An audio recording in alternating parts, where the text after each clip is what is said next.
From Global, leading Britain's conversation, The Nigel Farage Show. Mr. Nigel Farage.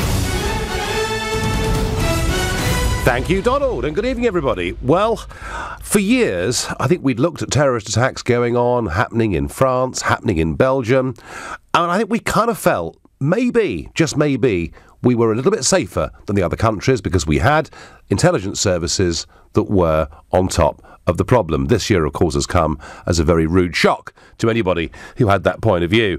And today, a report produced for the government by David Anderson QC talks about perhaps one or two of the failings. The one that's making the headlines is Salman Abedi. This is the man who planted the bomb in Manchester at the arena, which killed 22 people, including young children.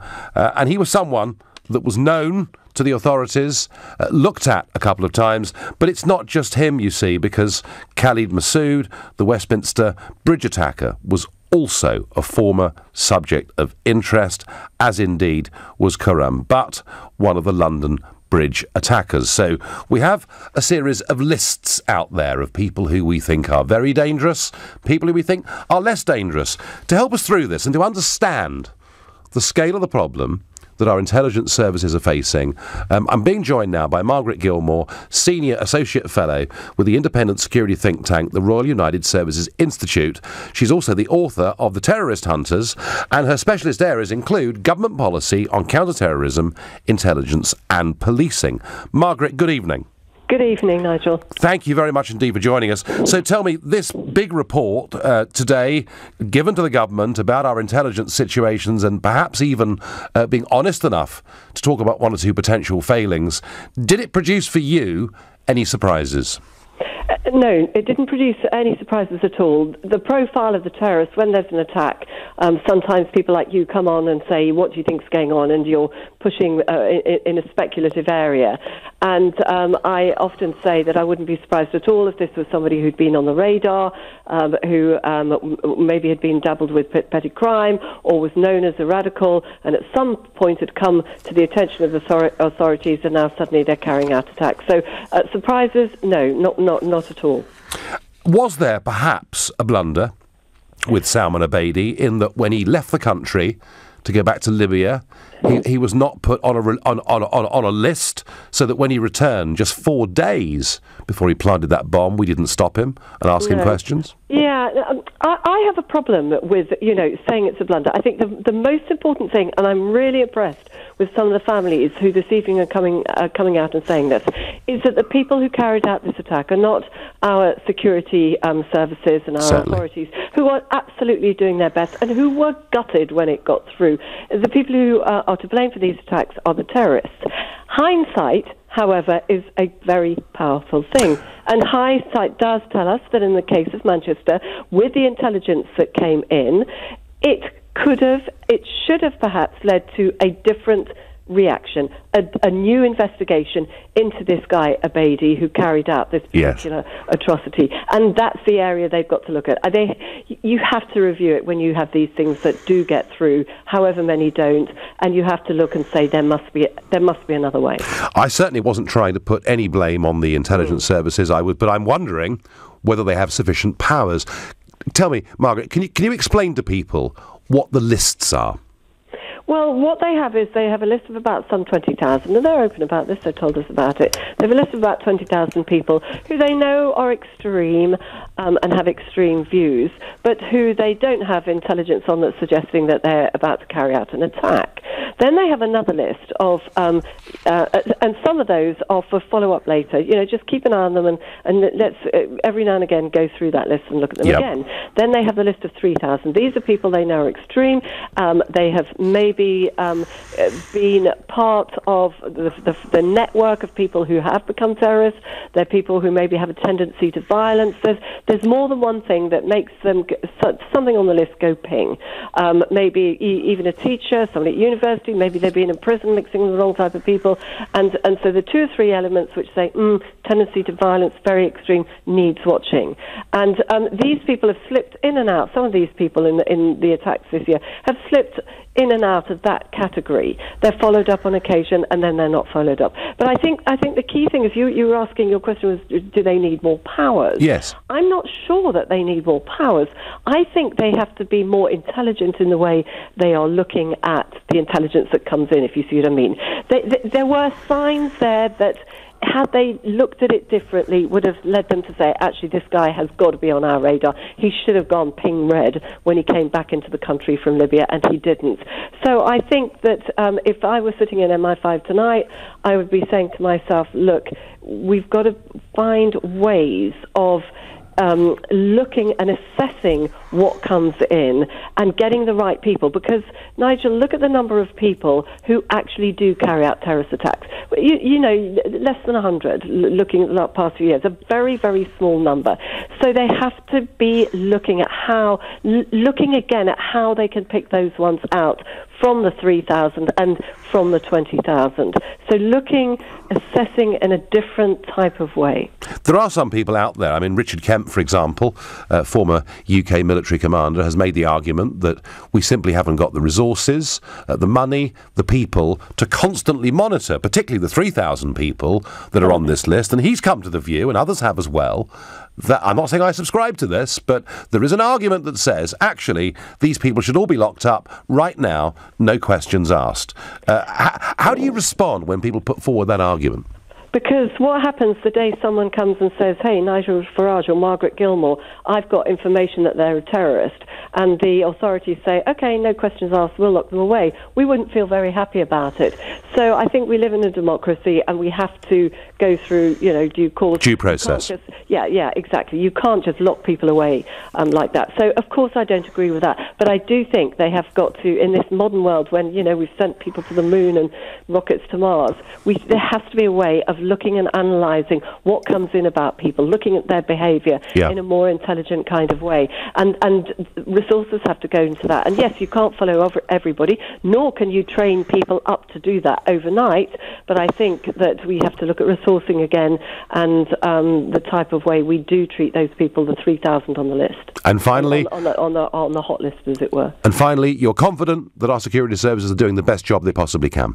I don't see any reason why they wouldn't be. I mean, really, I just remember phoning, contacts and saying this got through, and literally people saying to me, you cannot believe how gutted we are and how determined we are and how hard we're going to work. So, of course, they're doing their best. They wouldn't be in the job otherwise.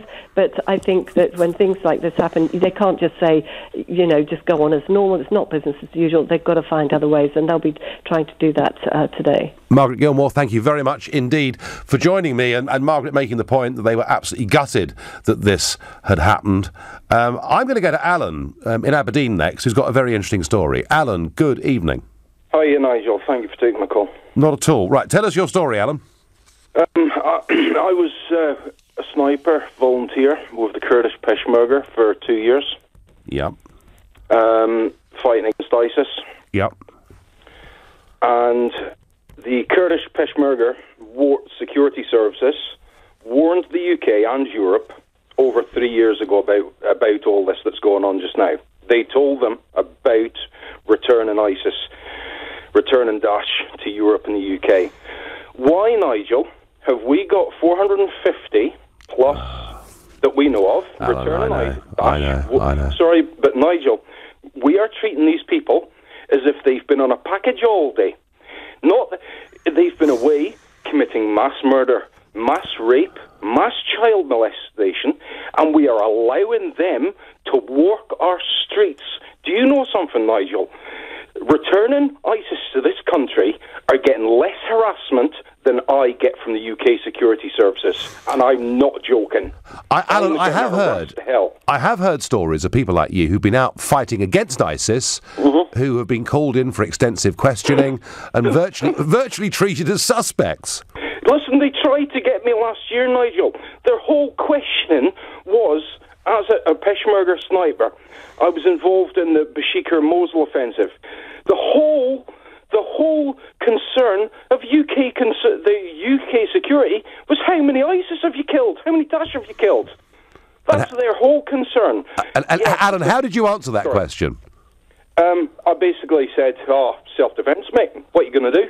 But the beauty is, the Kurdish government stepped in for me, and the Ministry of Peshmerga stepped in and basically said to the UK government, look, Alan has been helping train and he's been fighting alongside our Peshmerga. You don't they look after their own across there. He's fighting against terrorism. He's not a terrorist. Yeah. But the UK, they treat me worse. I'm getting treated worse than a terrorist just now. Well, Alan, as I say, that story I've heard from several other people, and I can assure you that over the course of the last few months, you know, and given that it's something I campaigned on politically to say we shouldn't allow a single person from this country who's been to fight for ISIS to come back, to my knowledge, one person has been stopped from coming back, and 450 are out there in our streets. And it is, Alan, a total failure of government in this country, and particularly a lot of this burden lies with a woman called Theresa May, who was Home Secretary for much of this time, and she's very good at talking tough at party conferences and then doing absolutely nothing about it. I totally agree with you, Nigel. But the other one is, Nigel, we're allowing these people to freely walk our streets, and I'll tell you what, if people think that the UK isn't rehousing, giving them jobs to placate them, these people are been treated like they've been on a package holiday of mass murder. Why are the people of Syria, Iraq, etc., are they not entitled to justice? The thing is, Nigel, honestly, the UK couldn't get me on that. I'd love to send you an email or something to show you what's going on. No, but, well, Alan, please do. And when we come off air, you can pick up my details, and we'll look at this and go into it. No, I want to by the government. No, I want to find out more. But Alan, answer the question that I'm now asking LBC listeners to answer over the course of the next 3/4 of an hour. What should happen to somebody if they become a person of interest to the security services? In particular, the 3,000 suspected terrorists in this country. What should the authorities do, in your opinion? I've lost him. He's gone. He was telling such an amazing story. Well, anyway, folks, please, you answer that after the break. What should happen to people who are on the security list? What should the government do to try and make us safer? You're listening to The Nigel Farage Show, exclusively on LBC. It's 7:15. Nick Ferrari at breakfast on LBC. Caught between the devil and the DUP, Arlene Foster manages to torpedo that Brexit divorce deal. Well, let's turn to a professor. Professor John Tongue is expert on Northern Ireland politics. I do find it very, very, very odd that Theresa May had not checked this out first with Arlene Foster. Although I don't normally like conspiracy theories, I'm suspicious over what happened yesterday because the DUP's position's been clear for months. Nick Ferrari at breakfast every weekday morning from 7, only on LBC. With Hampton by Hilton, now open in Aberdeen. At Homebase, we want you to challenge us on price. Our new range of kitchens from Kit & Caboodle comes in 53 stunning designs, with a huge range of worktops and appliances from leading brands. And because our kitchens are at low prices every day, you don't have to wait for the sales. So come put our kitchens to the test. Book a free kitchen design appointment today. Homebase, always low prices. Oh, nice paper. Snowman. Oh, you've wrapped it well.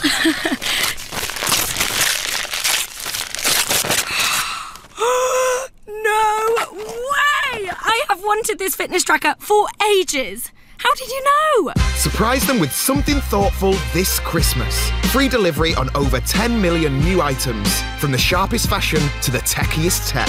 eBay. Fill your cart with colour. Oh, I said, let's get a new kitchen, like I was getting a coffee. What was I thinking? Demolishing a room and making a new one? Who does this? And how am I an actual grown-up? Relax, relax. It's Trust a Trader.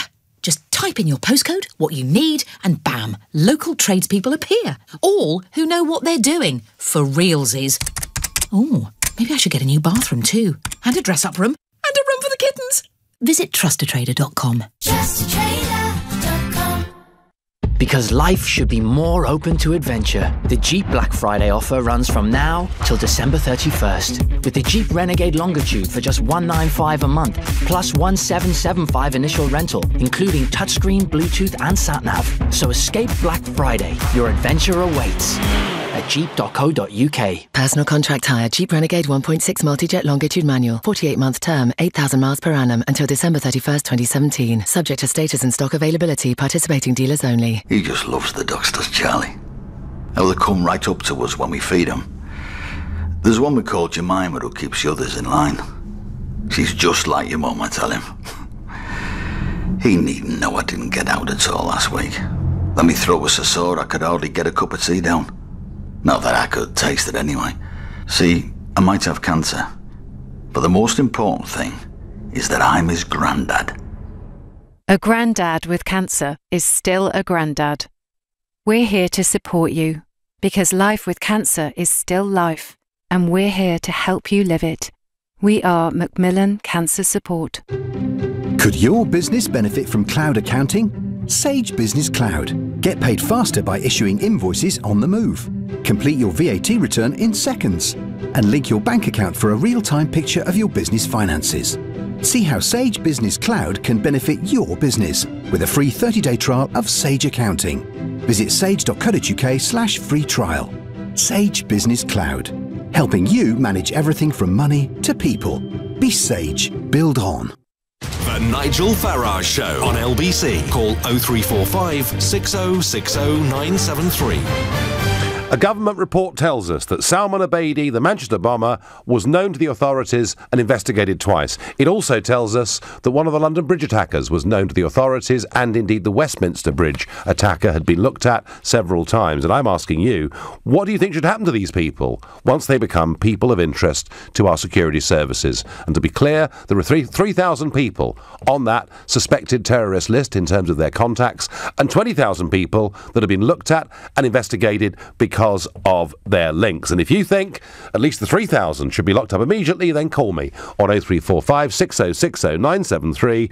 Or if you think we have to maintain everything this country's ever stood for and people must be innocent until they're proven guilty, text to 84850. Or maybe you think the security services need a huge, huge financial and personnel boost, in which case tweet using the hashtag Farage and LBC at LBC. And of course, you can comment on Facebook where you can see me as well. And very interesting call we had before the break of a guy that had gone out fighting against ISIS who felt he'd been treated pretty roughly by the UK authorities since he returned. It's a story I've heard before.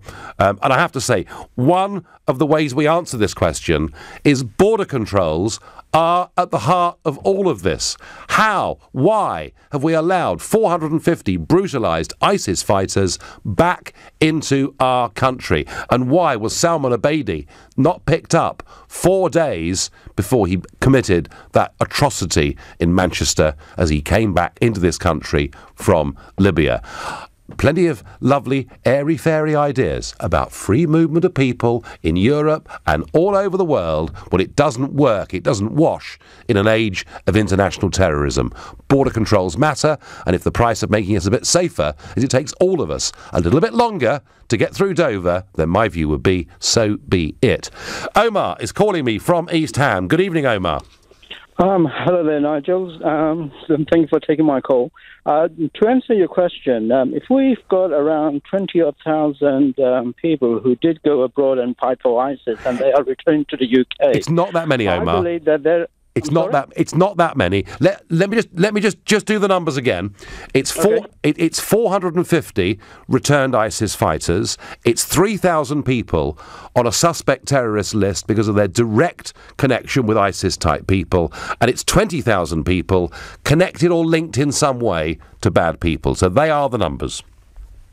I think the most sensible thing to do would be to release their identity to the public. If the public know, if the public know who they are and what they are capable of, then at least the public will be vigilant as well.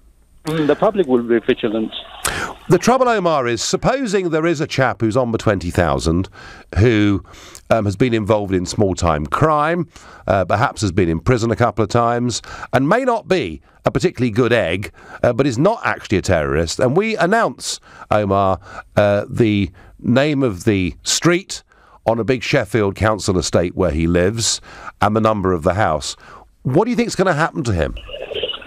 I think, this is what I think.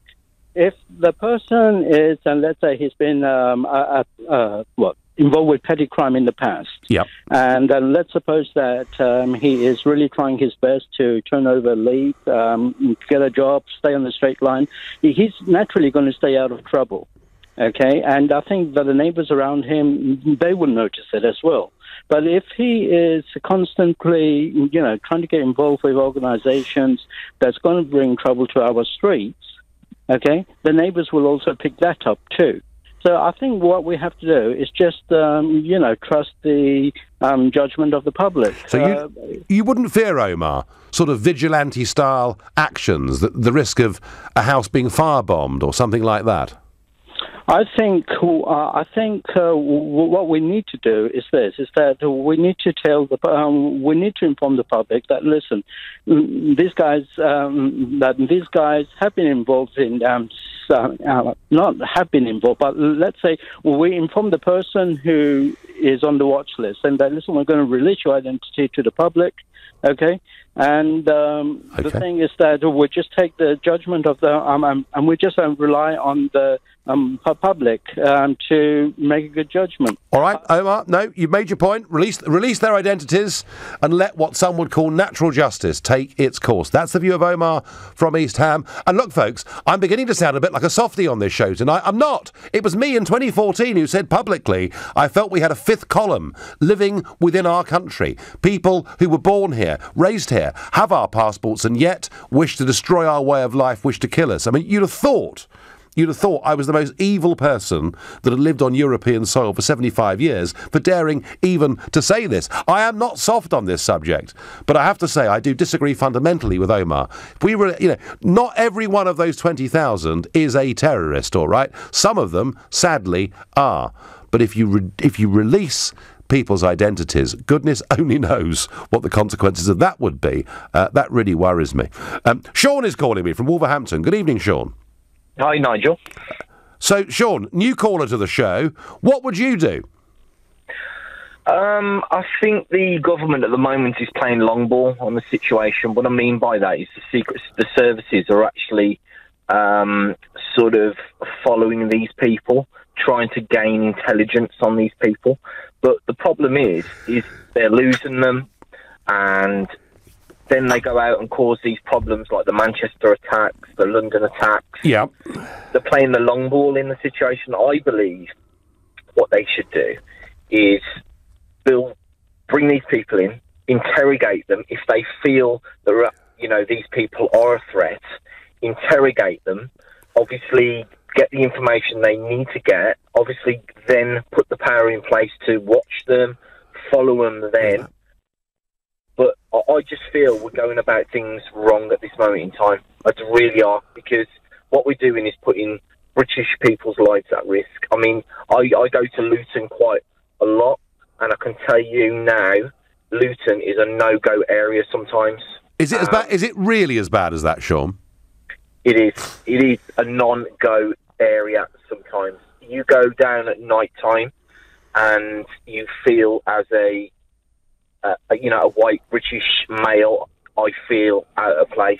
I wouldn't say fear for my life, but I feel like I'm not welcome, and that's not what we should have. And I think this is. And do you see that, Sean? Do you see?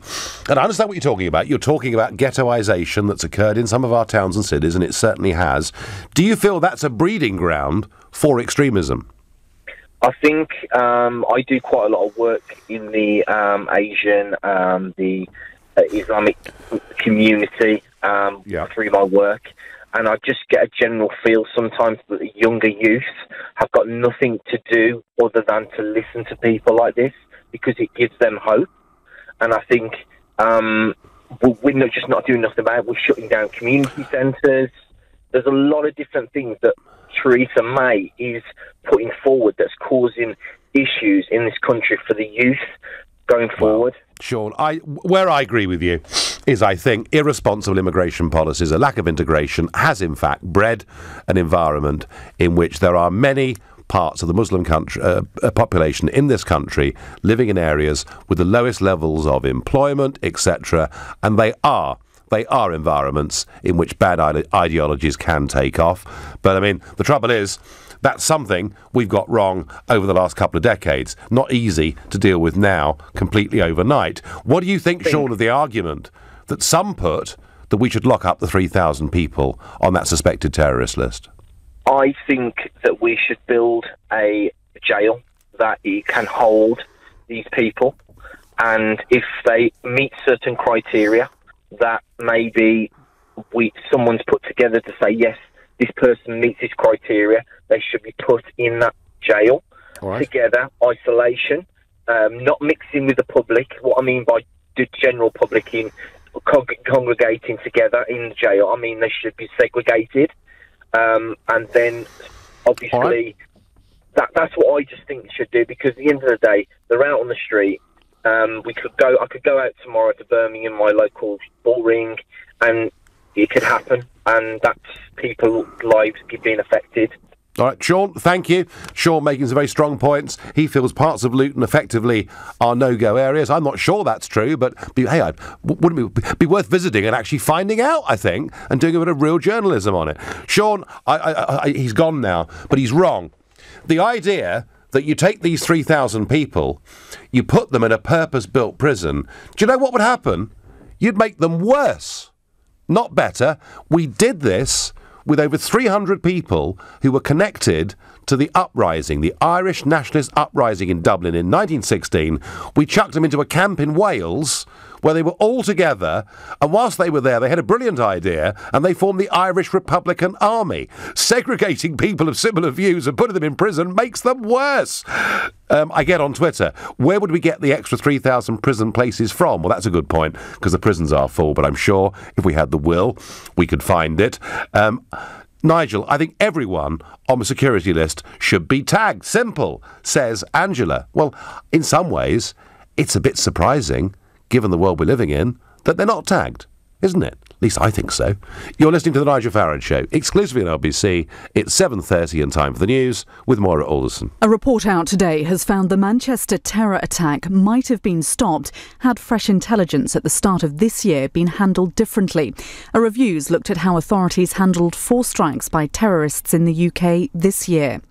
The leader of the Democratic Unionist Party says the Irish government wouldn't allow British Brexit negotiators to release the text of an agreement over Ireland's border. But the Irish government has tonight said it had no role whatsoever in the negotiations conducted by the British government. The Russian Olympic Committee has been banned from sending a team to February's Winter Games following a number of doping scandals. But many of the country's athletes could still go to South Korea under a neutral banner if they meet strict conditions. LBC weather. A cloudy and breezy night ahead, some outbreaks of rain in the northwest, mostly dry and frost-free elsewhere with an overnight low of 7 degrees. LBC travel on the anti-clockwise M25. A lane is closed between junction 21 for the M1 and 20 at Kings Langley after a 3-car accident. In Stamford Hill, the A10's blocked northbound following an accident near Stoke Newington Station, and at Fulham Broadway, Fulham Road is closed for the Chelsea match at Stamford Bridge. Kings Road is crawling westbound, not helped by the westbound closure of Chelsea Embankment for work. On the trains, a power failure means Virgin Trains East Coast are suspended between King's Cross and Stevenage, and on the tube, a signal failure at South Kenton is causing severe delays on the Bakerloo line between Queen's Park and Harrow and Wealdstone. LBC Travel, I'm Andy Ivy. This is LBC. To re-record your message at any time, press #. Hey, baby. No, that's rubbish. Hey, just calling to see what's shaking. Hi, it's me, just checking in before I hit the old Jim-a-rooney. No. Hi, I just love you, okay? Can't say that. Message completed. No. With Vodafone Pay As You Go One, you can stay in touch as much as you like and never pay more than £1 a day. The rest is on us. Hi, listen, About that message. Search Vodafone Pay As You Go 1. The future is exciting. Ready? Vodafone. Opt in and spend £1 a day for unlimited standard calls and text plus 500 meg of data in the UK and a Eurozone. Terms and exclusions at vodafone.co.uk/pay-as-you-go-1. Jack here has got Kev on the phone. As a PlusNet customer, he has lots of friendly people that have his back. Say hi, Kev. Hi, Kev. Hi? He can call PlusNet any day of the week. They've already helped him pick a package, upgrade a package, check bills, move home, give him matrix, ordered SIMs, transferred numbers, added buttons, checked his connection speed. And Julie here even helped him settle on Mallorca for his next family holiday. Don't forget the factor 30. PlusNet has lots of friendly staff that just can't help but help. It's probably why they've bagged Uswitch's Best Provider for Customer Service Award. PlusNet will do you proud. Right now, while you heat up last night's pizza, a rock legend is leaving his dressing room.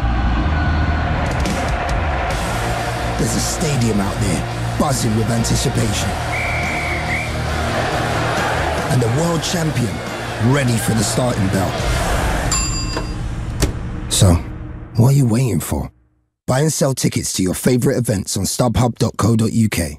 StubHub, your tickets out. This is the sound of a much-loved animal slipping from our grasp. Elephants are disappearing at an alarming rate. By adopting an elephant for yourself or a loved one this Christmas, for just £3 a month, you can help WWF increase their numbers in the wild. As a thank you, we'll send you a cuddly elephant toy and regular updates on how you're helping make a brighter future for elephants all across the world. Give a little, change a lot this Christmas. Search WWF Elephants. Oh, I said, let's get a new kitchen, like I was getting a coffee. What was I thinking? Demolishing a room and making a new one? Who does this? And how am I an actual grown-up? Relax, relax. It's Trust a Trader. Just type in your postcode, what you need, and bam, local tradespeople appear. All who know what they're doing. For realsies. Oh, maybe I should get a new bathroom too. And a dress-up room. And a room for the kittens. Visit trustatrader.com. Trustatrader.com. Don't worry if it's getting wintry out there, just cosy up and treat yourself to something delicious. Well, with a third off Ben & Jerry's ice cream at the Co-op, why not? Another deal for you from the Co-op. 500ml tubs worth £4.99, now £3.32. Excludes top varieties. Subject to availability, see participating stores for details. Offer ends 12th December. The Nigel Farage Show on LBC. In the light of a government report that says maybe, just maybe, had circumstances been read differently, the Manchester bomber Salman Abedi could have been stopped before he committed that appalling atrocity back in May. I'm asking you, what should happen to people who go on to government suspect lists? But before that, we debated last night whether Arlene Foster and the DUP had done the right thing by stopping May's Brexit negotiations in Brussels yesterday. And this was Arlene Foster speaking today to Sky News. Obviously, we'd been in discussion with the Conservative Party right throughout, and we'd asked for the text on a number of occasions, to be told that there was no text at that particular occasion. We spoke on Sunday evening, didn't have text, and the text landed with us on late Monday morning. Now that left us in a very difficult position. We had to look at the text, we had to try and understand what the ramifications of the text was, and when we had a chance to do that, we realised that in no way could we sign up to that text, because essentially it was making a red line down the Irish Sea. So that was Arlene Foster today, and the story is that this text that agreed there'd be no differential in rules between Northern Ireland and Southern Ireland, effectively that Northern Ireland would stay part of the customs union and the single market. The deal with the Irish government was that it would not be shown to the DUP until effectively it had been signed and delivered in Brussels. They thought they could bounce the DUP into this, just as Mrs May has managed to bounce the Eurosceptics of Johnson and Gove into all sorts of concessions on money, the rights of EU citizens in this country, and I guess she just thought, look, they're not going to kick up, they're not going to cause a stink, they wouldn't dare risk bringing down the government, because that might mean that nasty Mr Corbyn got in, and he doesn't like Northern Ireland very much, he'd give it away tomorrow. No, I think what Mrs May banked on is that the DUP would be like her, career politicians with no principles whatsoever. Well, they've met their match with Arlene Foster, and I think she's played an heroic role over the course of the last 24 hours. And if that means that at next week's summit on the 14th and 15th of December in Brussels if it means we do not move on to talk about trade, if it begins to signal that no deal is possible, and frankly, given the unreasonable demands that have been made by Brussels from day one, it's very difficult, or it's impossible, really, to have any deal that doesn't betray the Brexit vote. If that's where we're heading, so be it. Bring it on, is all I can say. And well done, Arlene Foster. Terrific, in my view. But I'm a Brexiteer, I would say that. So what do? There are 3,000 people on a suspected terror list. There are 450 people who fought for ISIS freely wandering our streets, and 20,000 people on a list where they've been linked to bad people and they've been investigated at some point in time, and they include Salman Abedi of the Manchester bombing, they include Khurram Butt of the London Bridge attacks, and they include Masood, who carried out the Westminster Bridge atrocity. And Julie is on the line from Glasgow. Good evening, Julie. Hi, Nigel. There's a few wee points I want to say first. Yep. First of all, have we got to wait before our people die with these animals? Okay? And they should be sent back to their own country. They should be sent back. Julie. Our borders should be shut. Julie, let's just deal with these points one at a time, shall we? Okay. Number one, how can we send them back if they've got British passports? The ones that are on the top radar list, on the top of the list, they've got to be sent back. Or what we should do is, when is the government going to stop all this nicey keeping our borders open? They've got to be shut in these countries like Mr. Trump's doing. Shut the borders down, and none of them get in. Julie, I mean, nobody in British politics has argued more strongly for absolutely tough border controls from countries of terror, and you could argue that Donald Trump has taken that a bit further, but I do believe in extreme vetting. Absolutely I do. But Julie, the bigger problem we've got here is that so many of these people have got British passports. In those circumstances, where do we send them? Just like really, that's quite an impossible question to ask. I know. It's an impossible question to ask. The only other thing is, where is my human rights? What if I had my son and my daughter gone out and one of these animals has murdered my family? Maybe something should happen in the government to some of their families and they might get a better opinion. Well, Julie, we don't wish that on anybody. No, I don't wish it. I'm not saying I wish it would happen. I'm just saying if it should happen. Do you understand? We are too nice in this country. This is what's wrong with it. We're patting everybody in the head and giving them a lollipop. And it's out of order. Something has to be done. People's getting fed up with it. Would you lock up, Julie? Would you put in prison and lock up the 3,000 people on that suspect terrorist list? Well, can I say something? I won't say it over the phone. I won't tell you what I would want to do. And I think that'll say it. All right, fair enough. Julie, thank you. Julie taking a very hard line there. But Julie also identifying a problem. That, yes, whilst open borders and whilst border control is in many ways at the heart of this, Salman Abedi should not have been able to come back into this country from Libya without being stopped 4 days before that bombing took place. Of that I feel very strongly indeed. But a lot of these people are homegrown. A lot of them have become radicalised in this country.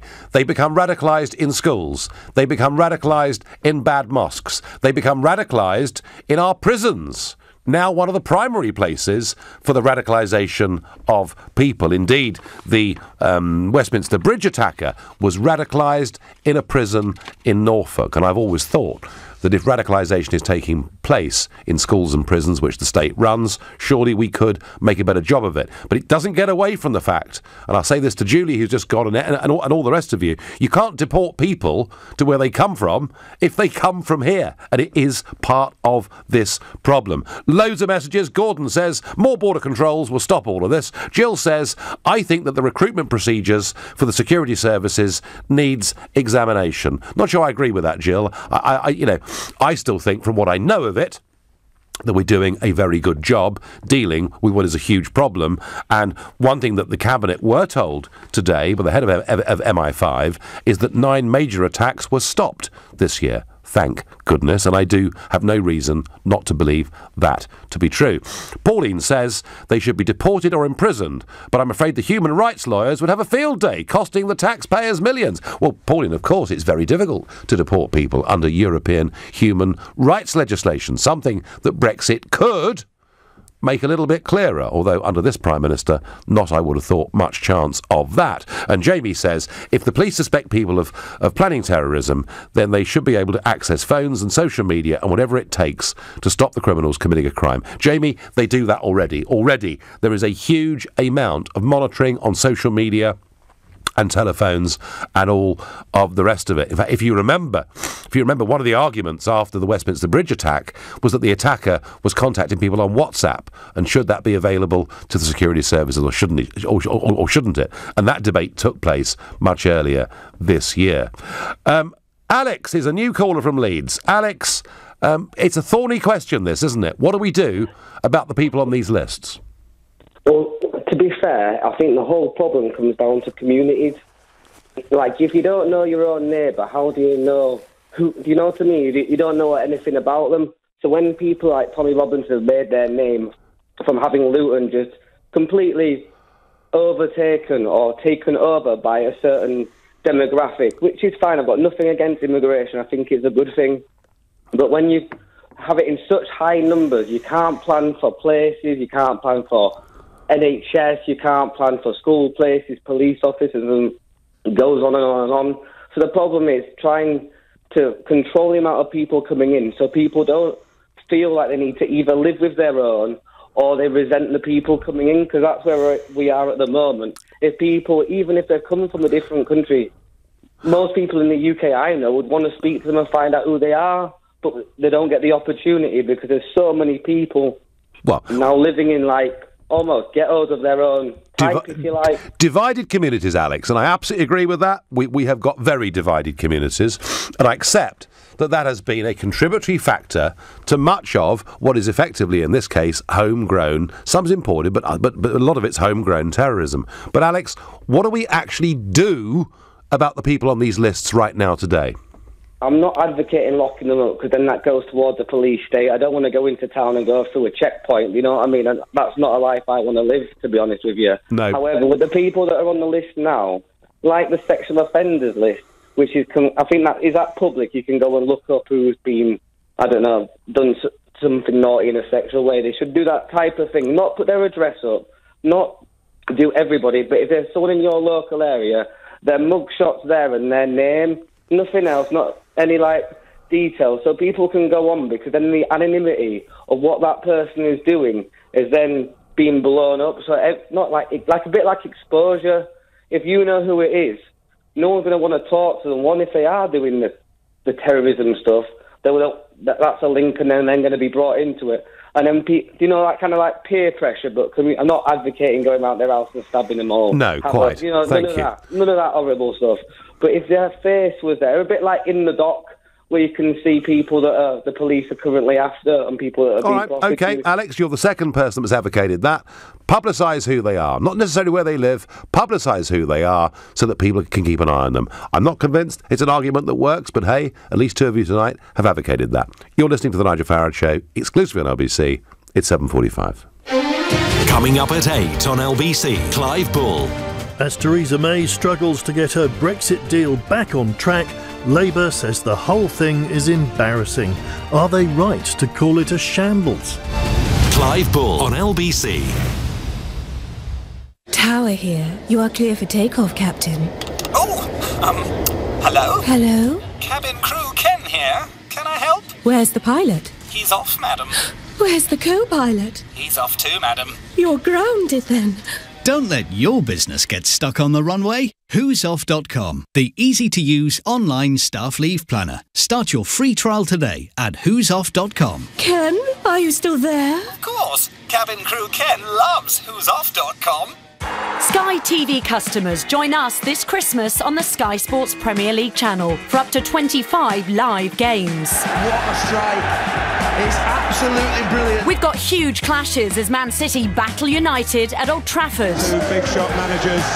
Is Manchester big enough for both of them? Plus the oldest rivalries as the Hammers drop in on Spurs. Arsenal take on Liverpool and Liverpool face Everton in the Merseyside derby. They have absolutely bossed the derby. And with so much more, Christmas is for football. Get the Sky Sports Premier League channel for £18 a month. Search Sky Sports. Cancellation requires 31 days notice. Further terms apply.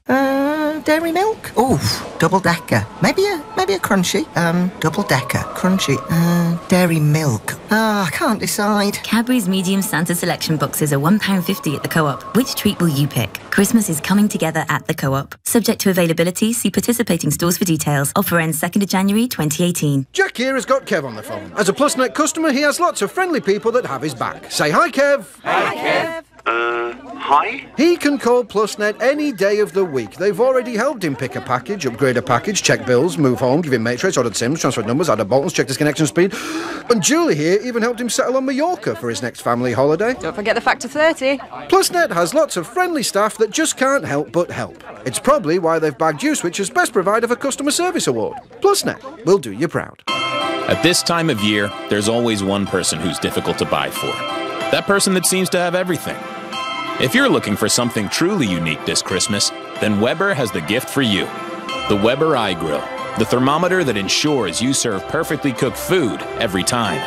The iGrill connects to an app on your smartphone. Simply tell it what you're cooking, how you'd like it cooked, and the iGrill will tell you when your food is ready. Find your perfect gift at Weber.com. Weber, for life. From office equipment to fuel. What if the everyday things you buy for your business could add up to something a bit more rewarding? With the American Express Gold Business Card, you can earn membership rewards points on your business spend and use them for office supplies, restaurants, or even flights. Join now and get 20,000 bonus points when you spend £3,000 in the first 3 months. Plus your first year's annual card fee is on us, saving you £125. Search Amex Gold Business to apply. Welcome offer subject to card membership approval. For a card with no annual fee, rewards, or other features, an alternative is available. See website for terms.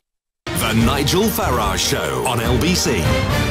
What on earth should the government do with the people that are on these suspect terror lists, or the even bigger list of 20,000 people who are linked or associated, or have been linked or associated in some way with bad networks and bad people? And I think, the view that we need tougher border controls, stricter immigration, be really careful about who we let into this country. I think a lot of people listening and engaging tonight agree with that.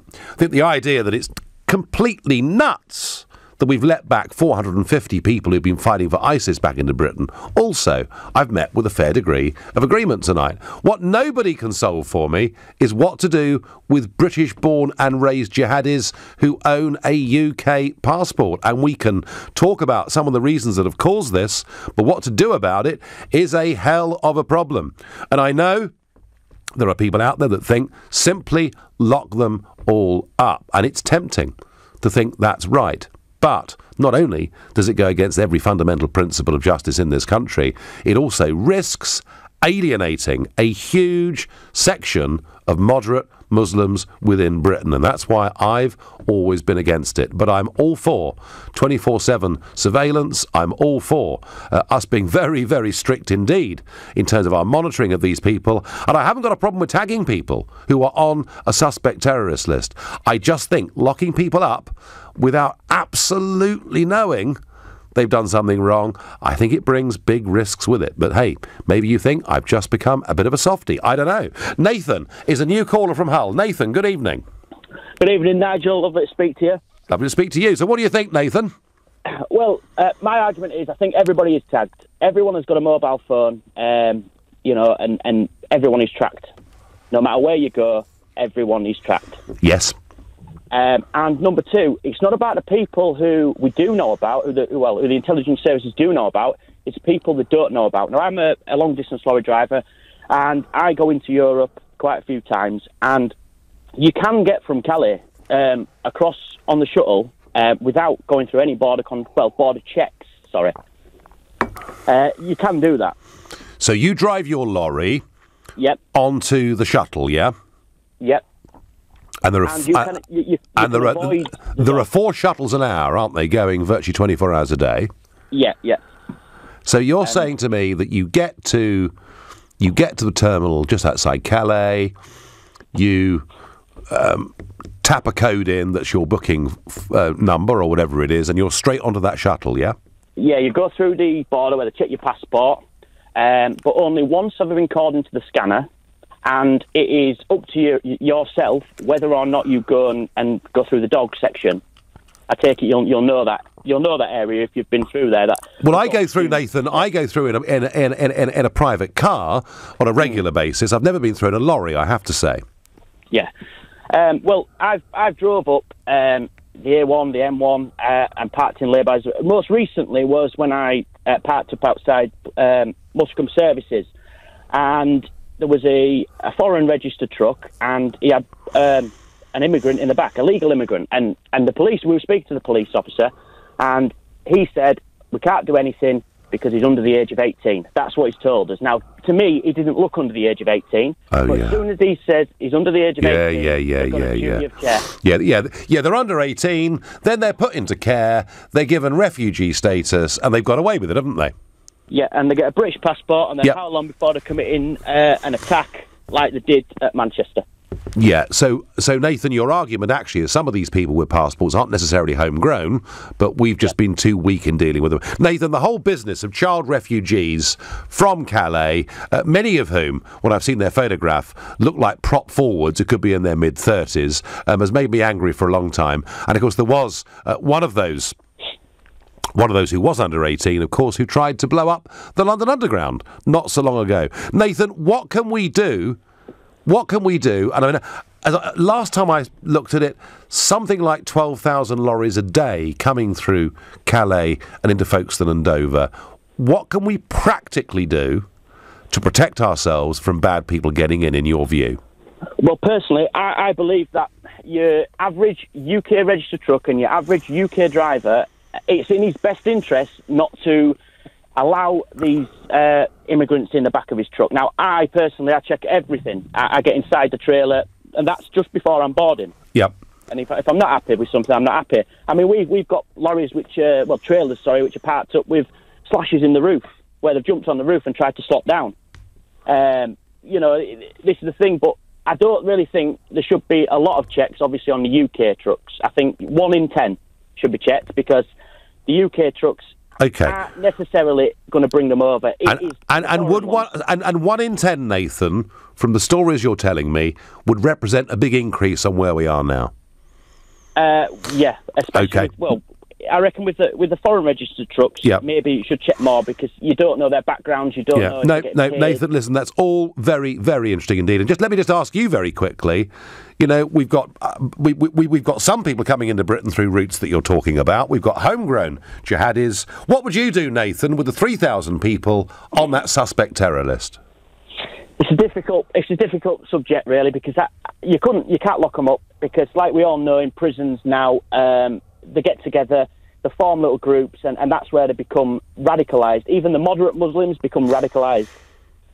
Yeah, it's not easy. I think they do need to be tagged. They do need a lot more checks, and they do need to be able to be stopped any time of the day. And maybe like a probation officer, they have to report to a probation officer twice a week, and they have to be inspected. Yeah. No, Nathan, sensible stuff. Thank you. I do think tagging, reporting, surveillance, I do think all of those things, frankly, are unavoidable, because the risks are simply just too great. Kevin is calling me from Doncaster. Kevin, good evening. Hi, Nigel. Do we need to get tougher, Kevin? We need to get a lot tougher, Nigel. Yep. Well, you know, millions of people live under the rule of law in Britain. And I would say that if you're not going to live under the rule of law, then there's a different law for you. Your human rights have gone. OK. So do you think these people, by virtue of the fact they're on this list, have already transgressed beyond the reasonable norms of our society? Yeah. If I speed down the road, you know, I'm lucky if I don't get a ticket. Or if I go into the congestion area in London, I know I'm going to get a ticket. Just don't do it, and then, you know, you don't have the consequences. But this country, Nigel, the leader is so weak. Well, we know that. We need to get tough, really tough. Yeah, well, I'm very pleased to say that our leader ran into Arlene Foster yesterday, and that's a very good thing. But in terms of, look, Kevin, I'm all for getting tough. I completely understand that point. But specifically, what do we, apart from surveillance, tagging, what do we actually do to make ourselves safer? Well, there's two people who caused this, Mr. Bush and Mr. Blair. I mean, we went into Iraq and stirred a hornet's nest, and this is what we're getting in return. You see a direct causal link, do you? Yeah. Why would we need to go into the Middle East?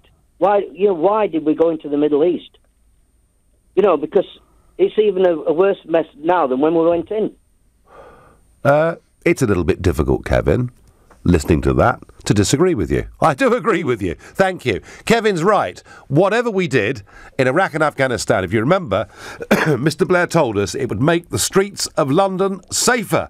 It has done the opposite. However, had we not gone in to Afghanistan or Iraq, there would still have been a problem. We may just have made it a whole lot worse. Mark on Facebook says, tag all the list with strict curfew and teach British values. Well, maybe, Mark, we should have been teaching British values a very, very long time ago. These people that are on these lists need to be treated as terrorists, not treated as disobedient children. They're murderers, says Chris. Use technology to tag and track all suspects 24/7, says Chris. Well, I think there is general agreement. We're going to have to monitor these people even more strictly than we have been to date. But I have to say, this question of how to deal with homegrown jihadis is one that almost no one has been able to answer this evening. It is a very real problem. You've been listening to The Nigel Farage Show here on LBC. I'm back tomorrow at 7. Coming up at 10 tonight is Ian Collins, but up